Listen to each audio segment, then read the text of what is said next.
You're 4 miles northeast of the Siskiyou summit, the high mountain pass where Interstate 5 crosses out of Oregon and drops down into California. But you're not on the interstate. You've left the road behind, followed an old logging track up the flank of a mountain called Buck Rock, and now you're standing in front of something the forest has spent more than a century trying to erase. It's a hole in the mountain, a dark opening cut into solid rock, tall enough to walk into, framed by timber and half swallowed by brush and shadow. If you didn't know better, you'd think it was a mine. It isn't. What you're looking at is a railroad tunnel. And here's the first thing that should stop you. No train has ever passed through it, not one, in the entire history of this place. It was carved by hand, at enormous cost, by men whose names were mostly never written down, and then it was abandoned so completely that within a couple of generations almost no one alive knew it was here. You've probably never heard of it. That's not an accident of geography, it's the whole point of the story. Start with the railroad, because the tunnel doesn't make sense without it. In the second half of the 19th century, the great project of the American West was connection. Rails were the arteries, and whoever controlled them controlled the movement of timber, ore, cattle, crops, and people. The Oregon and California Railroad, the O&C, was building south, trying to link the Willamette Valley to the California state line and, beyond it, to the whole rail network of the United States. To do that, it had to get over the Siskiyous, one of the most punishing stretches of mountain terrain on the entire west coast. Mountains do not care about your schedule or your budget. To push a rail line through them, you need grades gentle enough for a locomotive to climb, which means you cannot simply run the track up and over. You have to cut around, bridge across, and where there's no other option, bore straight through. That last option, the tunnel, is the most expensive and most dangerous piece of railroad engineering there is. And in the early 1880s, the O&C decided it needed one through Buck Rock Mountain. Now, who actually builds a tunnel like this? Not the men whose names ended up on the railroad. The physical work, the drilling, the blasting, the hauling of shattered rock out of the mountain by the ton, was done overwhelmingly by Chinese laborers. And to understand what that meant in Oregon in 1883, you have to understand what was happening to Chinese people in America at exactly that moment. The year before, in 1882, the United States Congress had passed the Chinese Exclusion Act, the first federal law in American history to ban an entire nationality from immigrating. It was the product of years of escalating hostility, and that hostility didn't stay in Washington. It lived in the towns and camps of the West as open threats, violence, and organized campaigns to drive Chinese residents out entirely. And yet, in the middle of all that, the Chinese population of Oregon had not collapsed, it had grown.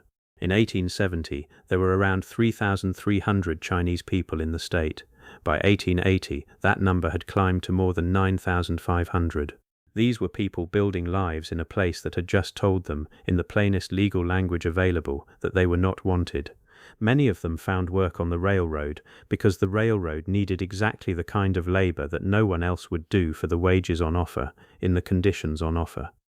So when the O&C needed a tunnel bored through Buck Rock Mountain, it was Chinese crews who walked up this slope and started digging. They began on the 17th of August, 1883, and they didn't start from one end. They started from both. If you want to drive a tunnel through a mountain as fast as possible, you attack it from opposite sides at once, east portal and west portal, two crews boring toward each other through the dark, trusting the surveyor's math to bring them together somewhere in the middle. It's a method that requires real precision, because a mistake in the calculation means two tunnels that never meet. These crews were cutting into hard rock with hand tools and black powder, a candle's worth of light at a time, moving forward by feet per week. You can still see the evidence of exactly how they worked, because it's still in there. Archaeologists working the site in recent years have pulled out the large diameter cans that once held the blasting powder. They've found the square-cut nails of the era. And driven into the tunnel walls, they found small iron spikes hammered into the rock at intervals, each one meant to hold a lighted candle. That was the lighting system. That was how these men saw what they were doing, hundreds of feet inside a mountain, by candlelight, spike by spike, working deeper into the dark. And then, in February of 1884, it stopped. Not because of a collapse, not because of an accident, because the money ran out. The Oregon and California Railroad Company had exhausted its capital, and a railroad with no capital cannot pay crews to bore through a mountain. Work on the Buck Rock Tunnel ended mid-cut, with the two headings still unfinished and still not connected. The crews were told the work was over, and they left. Here is the detail that makes this place extraordinary, the thing that turns an abandoned construction site into something closer to a sealed room. When those crews walked away, they didn't clear the site, they didn't pack up camp and haul everything back down the mountain. They left it, everything. The tools stayed where they'd been set down, powder cans, boots, the stoves they'd cooked on, the lanterns they'd carried, the stoneware jars that had held soy sauce and cooking oil, the small comforts of home carried thousands of miles across an ocean and up a mountain in southern Oregon. Somewhere in the camp, a bourbon bottle from a Portland distillery, opium containers, the residue of one of the few escapes available to men living this kind of life, all of it simply left in place, as if the crews expected to come back next season and pick up where they'd stopped. They never came back. Nobody did. What happened next is the part the railroad's official history glides right past. The O&C still needed to get over the Siskiyous, and eventually it did, but not here. When the line was finally completed, in December of 1887, to considerable public celebration, it ran along a different route entirely, one that had been surveyed and excavated separately. The Buck Rock Tunnel wasn't part of the triumph, it wasn't even mentioned as a footnote to it. It was just left behind, off the route, off the map, off the story. Later, when the O&C was absorbed by the Southern Pacific Railroad, the larger company confirmed the decision, sticking with the route that worked and leaving Buck Rock to the mountain, and the mountain took it back. Think about what 100 years does to an abandoned cut in a forested slope. Brush grows in, trees rise up in front of the portals, leaf litter and slope wash pile against the openings, old approach grades soften and disappear under undergrowth. This tunnel didn't need to be deliberately buried.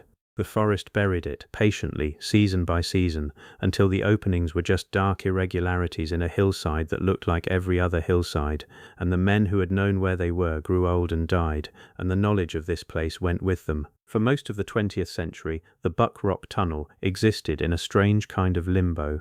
It was, at most, a piece of informal local law, the sort of thing an old-timer might mention, a hole in the mountain that supposedly had something to do with the railroad, way back. But as an entry in the official record, as a site anyone was actively studying or protecting, it had effectively ceased to exist. A tunnel that never saw a train, built by men whose names were never recorded, abandoned by a company that moved on and never looked back. It's hard to imagine a more complete way for a place to vanish. Then, in 1966, a man named Mark Lawrence walked back into it. Lawrence was a forester with the Bureau of Land Management, the federal agency that manages huge swaths of public land across the West.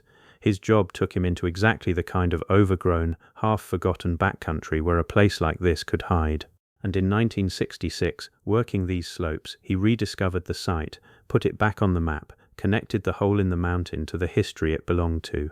There's a photograph of him standing outside the east portal a few years later, in 1971, a man beside a dark opening in the rock that the world had spent decades forgetting. But rediscovery isn't the same as understanding. Knowing that a tunnel exists tells you almost nothing about the people who cut it. And for a long time after Lawrence found it again, that's where things stood, a known site, an interesting relic, but still mostly silent about the men who had actually done the work. The official histories of the railroad had their heroes, the financiers and the engineers, the men in the celebration photographs from December of 1887. The Chinese laborers who had bored into Buck Rock Mountain by candlelight were not in those photographs, and they were not in most of those histories either. Their names, in the overwhelming majority of cases, were simply never recorded at all. That's the erasure that actually happened here. Not a conspiracy, not a cover-up, not a crew sworn to secrecy. Something quieter and in its way more complete, a whole population of workers written out of the story of the thing they built, until the only record left of them was the stuff they dropped, the walls they cut, and the tunnel they never got to finish. Which is why what's happened at Buck Rock recently matters so much. In 2014, the federal government purchased the land around the tunnel and folded it into the Cascade-Siskiyou National Monument, giving the site formal protection for the first time. And then, beginning in earnest around 2019, the tunnel became the focus of something the men who dug it could never have imagined, a serious, sustained effort to recover their story from the ground itself. A field school from the Southern Oregon University Laboratory of Anthropology partnered with Bureau of Land Management archaeologists to investigate the site as part of a larger effort called the Oregon Chinese Diaspora Project. This is the crucial move. The archaeologists weren't primarily interested in the engineering of the tunnel, they were interested in the people. As one of the researchers put it, the goal was simply to understand what daily life was actually like for the Chinese immigrant workers who came, most of them from southern China, to labor in these mountains. And the mountain, because those crews had left everything in place, had a great deal to say. Every powder can, every candle spike, every soy sauce jar and stove fragment and worn-out boot became a piece of testimony about men whose written record had been allowed to disappear. The archaeologists brought in modern tools the original crews couldn't have dreamed of. One of them collected interior laser scanning data, mapping the precise three-dimensional shape of the tunnel bores, recording in perfect detail the hand-cut rock that Chinese laborers had shaped foot by foot in candlelight. The results were published in a peer-reviewed journal, the Oregon Historical Quarterly, in the winter of 2021, under a title that says "The Quiet Part Out Loud," documenting the Chinese laborers and the construction of the Oregon and California Railroad, not the financiers, the laborers. And here's what widens the whole picture.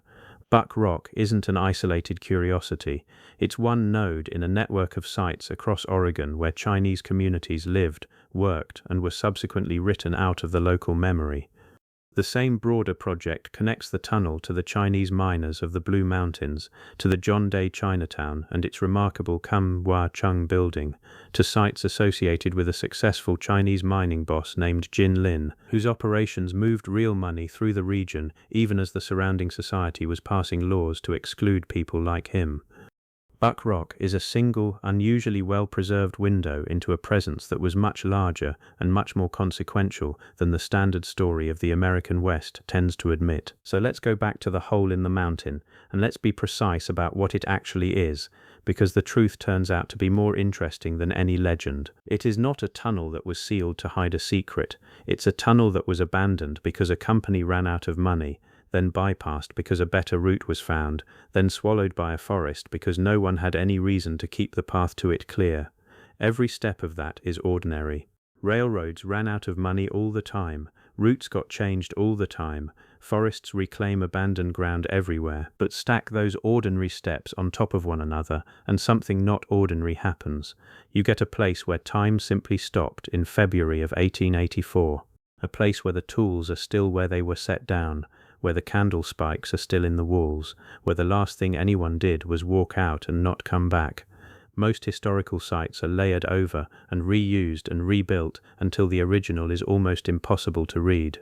Buck Rock is the opposite. It's a single moment, preserved because it was worthless to everyone who came after, protected by its own irrelevance, and the people it preserves are exactly the people the written record left out. That's the thing worth sitting with. The men who cut this tunnel were living through the Chinese Exclusion Act. They were building the infrastructure of a country that had just passed a law declaring them unwelcome.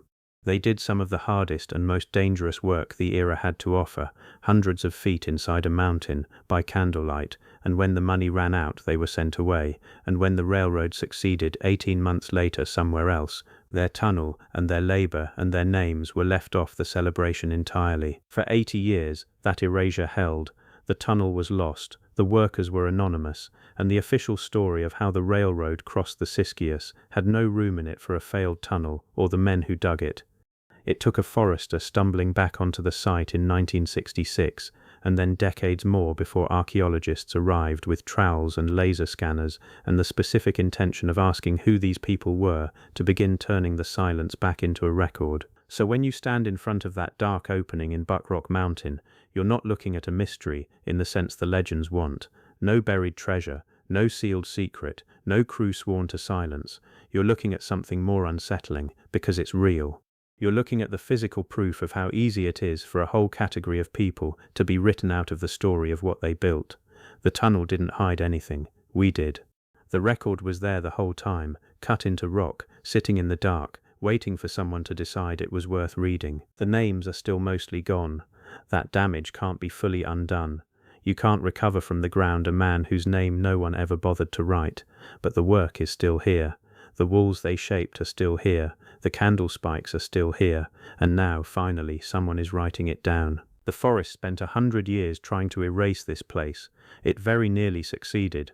The only reason it didn't, the only reason you can stand here and know any of this, is that a handful of people decided a forgotten hole in a mountain, and the forgotten men who cut it, were worth remembering after all. That's the record. It was never really lost. It was just left in the dark, like everything else the official story didn't have room for. And it's still there. You could walk up and touch it.